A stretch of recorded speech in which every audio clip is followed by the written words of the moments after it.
go to the big event. Let's go. We're at counsel's table. All rise. All rise. We're calling our first witness. Well, let's back up.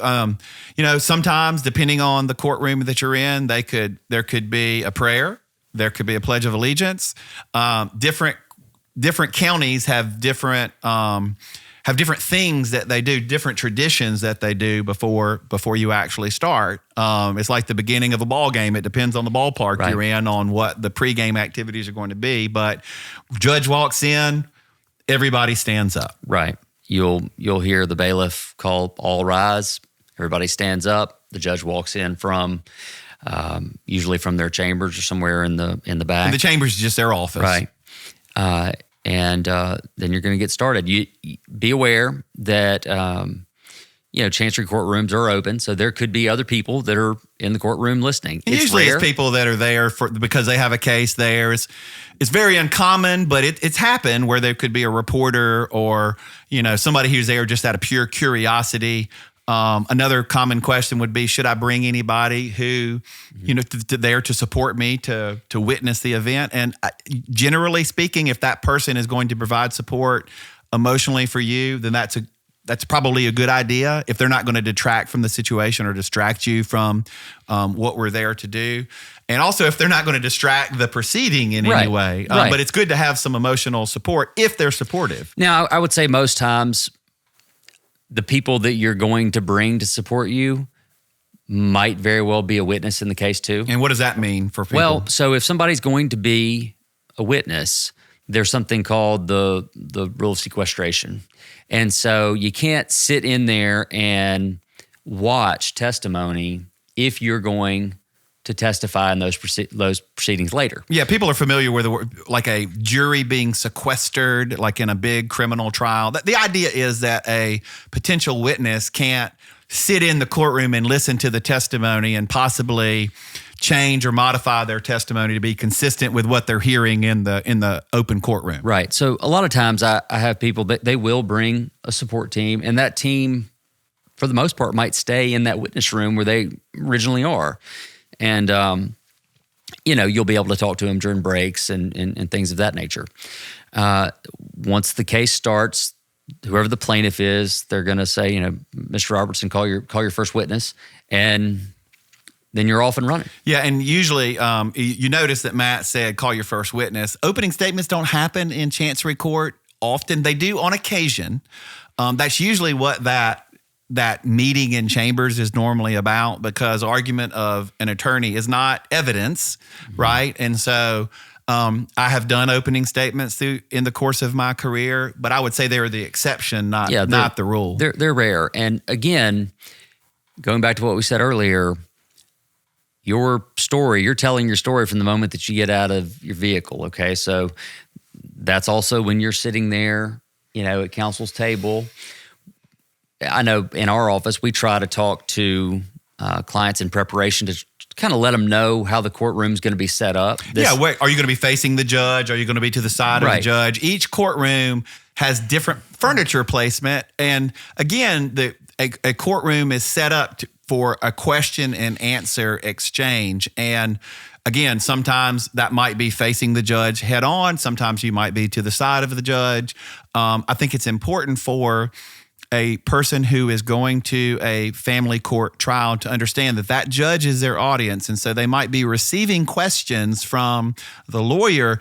It's just not a two-way conversation between witness and attorney. You want to bring the judge into that conversation. So that's one of the things that I tell my clients before we go into court is that, look, that judge is your audience. You don't want to be weird about it. If I'm having a conversation with you, the listener, and Matt, then I'm going to be going back and forth and engaging with my eye contact and my body language, both of those people. And that's exactly what you want to do in a courtroom setting. Like, again, not in a weird way directed toward the judge, but in such a way that they are brought into the communication, even if they're not talking. And some judges will. Some judges want to break in. They want to ask questions.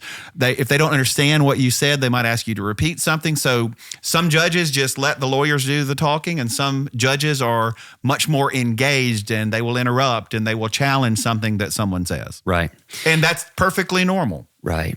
Whether you are going to be the first witness and you get up there and you start your testimony. In the event that that's the case, that is something called direct examination. That's where your attorney will be asking you questions.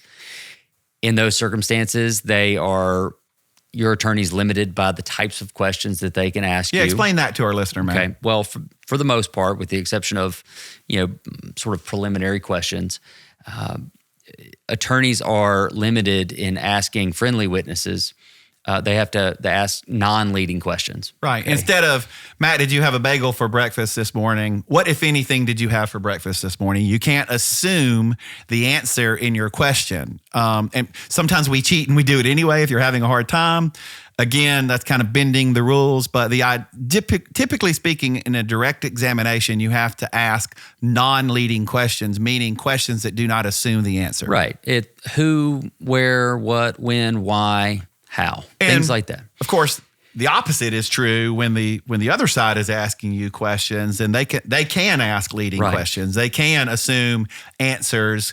Matt, you had a bagel for breakfast this morning, didn't you? Correct. Right. You stole that bagel this morning, didn't you? That No, type of thing. That type of thing. That's how you ask those challenging questions that assume the answer. And like I said, not all attorneys are created equally, and some are better at it than others are. Right.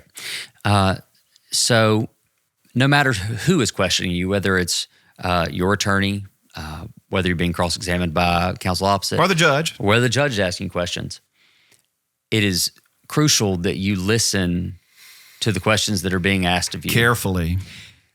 Try your best not to think about, how you're doing, trying to gauge how it's going.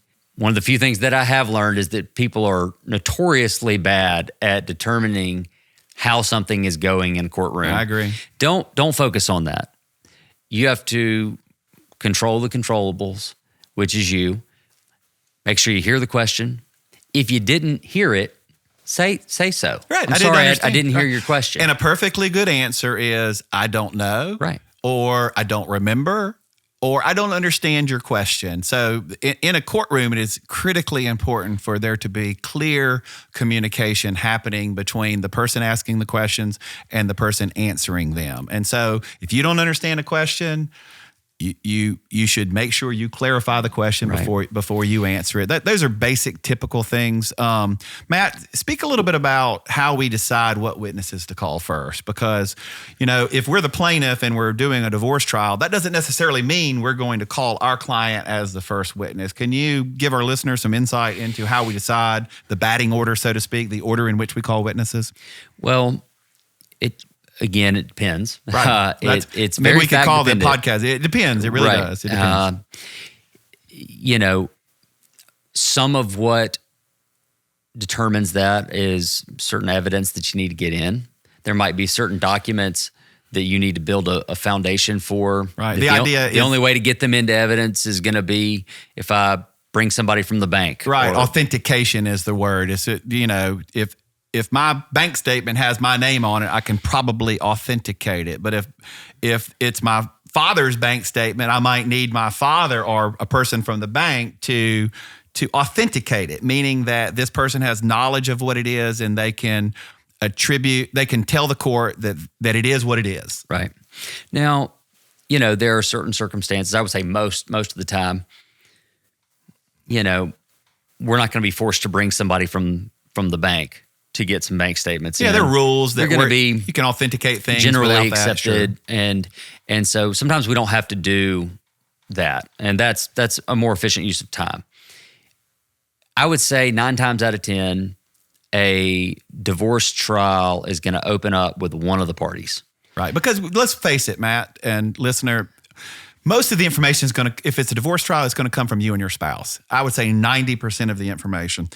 Other witnesses are providing 10% at best, probably, of the information that the court is going to be making decisions about. Now, that 10% is super important, right, because obviously, people can experience the same event and communicate about it totally differently. Matt, you and I are sitting here doing this podcast. We're here at Blue Sky Studio with our friend Casey, and we could go tell our spouses something totally different about the experiences that we had. And that's how storytelling works, because different witnesses will have a different account of the same event. And that certainly happens in a divorce scenario. At the end of the day, the judge is having to decide who he or she finds to be more credible, okay?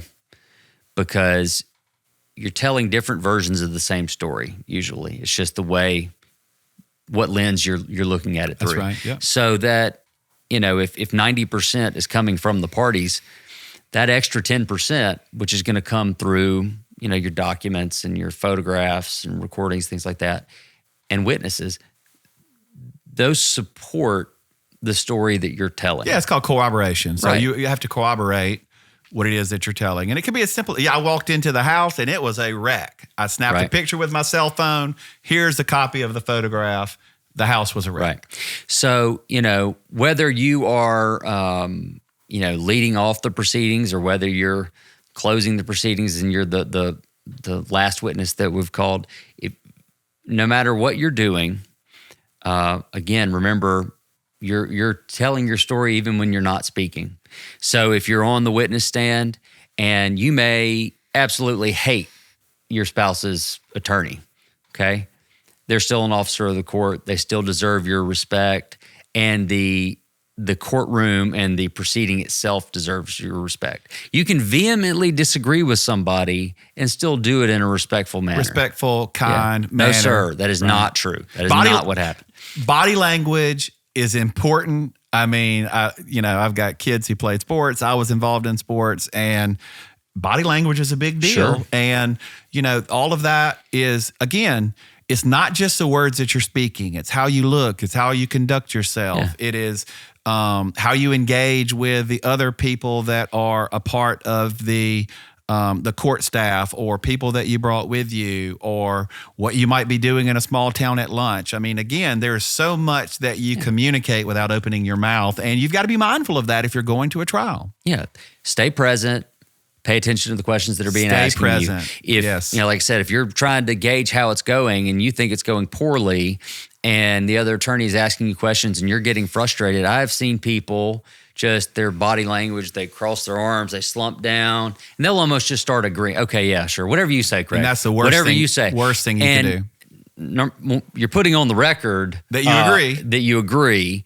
And when somebody's reading it for appellate purposes later, they can't see that you're being sarcastic necessarily. Yeah, Matt, talk about that a little bit. We are making a record. What does that mean? Explain to our listener what that means, that you're making a record when you're in a proceeding in open court. Right. Well, anytime you're having certainly a trial, but most hearings as well are going to be on the record, meaning that there is a court reporter that is there in the courtroom that is typing out everything that's being said. Yeah, they have a little machine, and they're actually not typing the words, but they have a special language where they're doing a shorthand where they are everything that is uttered out loud in a courtroom is supposed to be recorded. And that's what that person in front of the little machine is doing. Right. So obviously it becomes very important that you answer questions verbally, okay? If I ask you a yes or a no question, it's important that you answer out loud, not just shake your head. And avoid slang. Certainly don't curse. Even when you're saying, when you're giving an audible response, you want to be mindful of the words that you use, because things like uh-huh and They look sound very alike. They sound alike, and they look very similar when they're written. So you want to be careful about the way that you answer questions.